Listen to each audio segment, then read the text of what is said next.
So here's where I want to begin today, and that is with an interaction that I had, kind of, with Tony Hinchcliffe, I guess.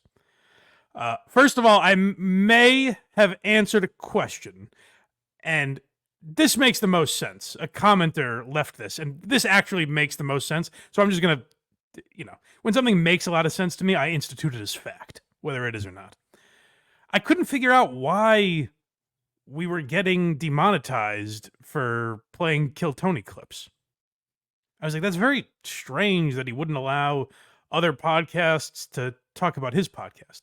And then an issue that Hackride had, I guess he played an old Barstool clip on an episode of Gearbox, and he got, that video got demonetized or taken down or something. And he messaged me about it, and I was like, boy, that's weird that Barstool would also do that. And then someone in the comments pointed this out, and it makes perfect sense. That it's not channels like ours that they care about. It's that people were literally posting, like, Kill Tony clips and episodes and getting views to their own channel. Just no commentary or anything. It was not transformative, as they say. It was just people essentially stealing Tony's content and posting it.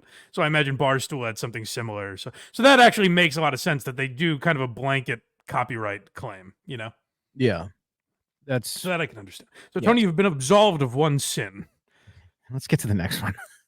Yeah, so you're with me on this, right? Am I crazy? This is nuts. Here's where the eyes really fucked me here. Because I could have had a good back and forth, but I fucked up. Oh, no. Well, you saw my comments, right? I didn't see your reply, no. Oh, I'll pull it up right now. These fucking thumbs and eyes and the whole package is just dog shit.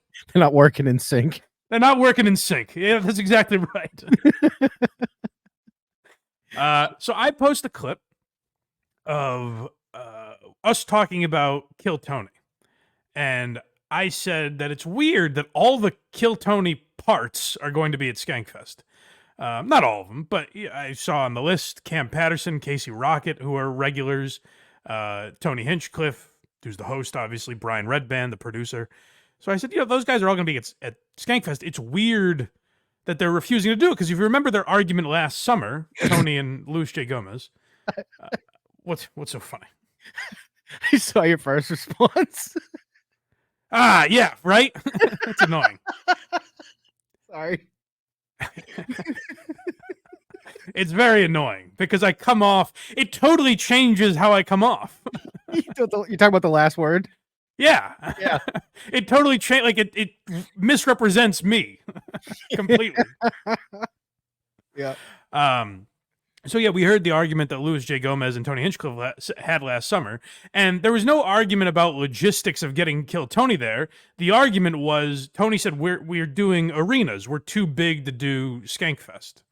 So I took him at his word on that. I didn't realize there were other elements apparently, and the reason I didn't realize that is because Kill Tony has done Skankfest in Vegas before. They did the first year they were in Vegas, and then they refused last year and won't do it this year. So I thought that was odd. That is, and literally his answer was, "We're an arena act now," which to me, I was like, "That's kind of shitty to the fans there," you know? The Cat Williams response. Yeah, I'm an arena act now. Which, like, when Cat says it, it's funny, but it is also kind of douchey, you know? Oh yeah. So like that puzzled me when I heard that. So I posted the clip on Instagram and I tagged Tony Hinchcliffe in it because we were talking about him, and he responded, which I found weird. I don't like when people do like, "Oh, we're just a little show. You're paying attention to us." But the fact that he responded does suggest that he's triggered. Not only did he respond, it was almost immediate. Yeah, very quickly. And what did he say, Craig? He said, "LOL, this clip is insane." It's insane. Hold on. Like I should be institutionalized. Yes. Or believe me, I watched the clip. It wasn't like so good that it's insane. Yeah. So he's suggesting that I have like a mental disorder of some kind. Yep. Okay, why am I insane, Tony? It's a huge production. Right. That you've done there before. Sure. We like having fun and doing sets at Skankfest just like everyone else. Nice. It takes a lot of crew and energy to do that show somewhere else and have it be to the level that we like it. Yeah, you did it. I saw it. It was good. It's definitely not pompous or crazy that we just want to have a good time and keep our show how we like it. Also, who is Kirk? Oh, he said that? Yeah. Wait, I didn't see that part. Yeah, that's the last line. Who is Kirk? What does that mean? Should I play the? Let me. I mean, I know who Kirk is, but Yeah. oh, you know what? I said I like how Kirk does his live shows. Yeah, like he'll do a big one and then a small one. Yeah. Oh, Like, he went from a theater to a. Why gas did that station bother him? Because it's Tony and everything bothers him. Yeah, this is like I like Kill Tony. I like Tony Hinchcliffe. I think he's funny. And this is also, by the way, a fan of the pro. I don't know if Craig's a fan of the show or not. Are you? Kill Tony. Yeah. I don't like religiously watch it, but I do find it funny. Okay, so it's two fans, however you want to define that, two guys who enjoy the show, talking about the show, and the central message is, we wish he was doing it at an event. Wish he would do it again. Like, of all the shit talk, go watch Red Bar talk about Tony Hinchcliffe. Is there anything as mild as, boy, I wish he would do that at Skankfest? That seems a little pompous that he thinks he's too big for that now. Is he just he's just sitting on Instagram refreshing his name or something? I guess, but I had the chance to have a real civil back and forth with him, and I bombed. So Mike's response. This is before you go into it, folks. No, I don't. This is a typo. I fucked this up, but this is, I'm sure, how Tony Hinchcliffe read it. So go ahead. At Tony Hinchcliffe. So he saw it. You can tell. Yeah. I don't know if fans wanting to see your show is insane. Bum. No. That's not what I said. You called him a bum. I didn't mean to. And guess what? That was the end of the comment. No, damn it. And then yeah, so I sent that.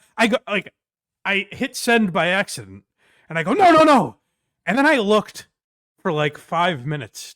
I couldn't figure out how to delete it. I think you just swipe on it. Oh, really? I think so. Boy, I never would have guessed. I could have sat there for 10 years. I never would have guessed that. But right after that, Blind Mike Geary on Instagram again, at Tony Hinchcliffe, but with an asterisk. Yeah. No, you're not reading it. But If it was caps, I didn't say. Tony, you're not a bum, I swear to God. But not even that. Like, not even like, oh, I hope it so changes my tone if I'm like, you bum. It's like, then me calling him a bum, then I'm just an asshole on like, hey, you piece of shit. I was trying to have a civil back and forth here. I fucked it up. But go ahead. What did I say?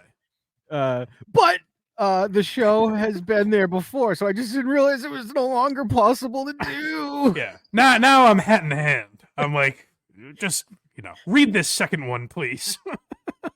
Tony read the first one and went, ha, got him. Yeah, well, what an asshole. Rolled his eyes. This is why I don't do it. You bum. Yeah. So I didn't get the answer I wanted. But ultimately, my point was, I don't think it's insane to suggest that, hey, like, what does he mean? What did he say again? That it's too costly or something? Too much. It's a huge production. So it's like they're going to have the band and like all that. Well, there's a band there at Skankfest for the goddamn Comedy Jam. I would say too. Which I think includes old Kill Tony band members. Like that could be kind of, I think Jeremiah Watkins used to be part of Kill Tony or something. I would also say you don't need the band. I don't listen because D Madness is. Yeah, I know he's my blind brother, but I don't listen because of the band necessarily. If you get like, I don't know, Big J or Shane Gillis or someone up there trashing comics doing an open mic. Where's the trumpet? Yeah, why isn't there like why wasn't there a badunce? Yeah, that joke. I think they would have been okay. So yeah, ultimately, my point was the reason I said pompous, Tony, was that you looked down your nose at Lewis and said we're an arena act now. That's what I meant. I didn't mean, I wasn't imagining you putting the band on your back and walking to Nevada. I didn't think that was the case. But little did I know. Silly me, I guess. But yeah, that's a squandered opportunity. I look like a goddamn fool now. Bum. I had his ear. Well, name this I episode. could have gotten my point across. Name of this episode will either be Bum or Tony Hinchcliffe is a bum. No. Don't do that. He's no bum. He's a man much more successful. I'm not 1/10 the success that I am, but I do still imagine that just because you're an arena act, you're allowed to play a smaller venue, I would think. I would think. And real quick, I think everyone's dying to know. Mhm. Any fallout to the surprise spoiling? Oh, no. I mean, she thinks she's right still. It's referenced now. She's like, this is just like when you thought you were right about the surprise thing. And I'm like, I certainly was right about that. I had a similar thing actually happen the other day. Someone told me they were retiring, Mhm. and I told somebody else, and I didn't realize it was a surprise. And I went, "That is on you for not telling me." So A surprise. yeah, it was like they were gonna. It was a long story short. There was like a lot of stuff going on, and someone's retiring due Jerry to Callahan? no, no, he's gonna go till he dies. Okay. Like, that's just what's gonna happen. And I was like, "Oh yeah, she's retiring." And there was like a whole dinner planned to explain that to somebody, and I didn't know that. And Neat. Well, I'm just like, yeah, I was like, I don't care. yeah, it's entirely the fault of the person that didn't tell you. Yeah, But, Tony, if you want to have a debate, I apologize. I come hand in hand. I lost any ground to stand on. I'm so sorry. I had the upper hand, too. I know. Because it was such an an angry comment by him that I had it right in my palm. And I clumsily dropped it. But we soldier on,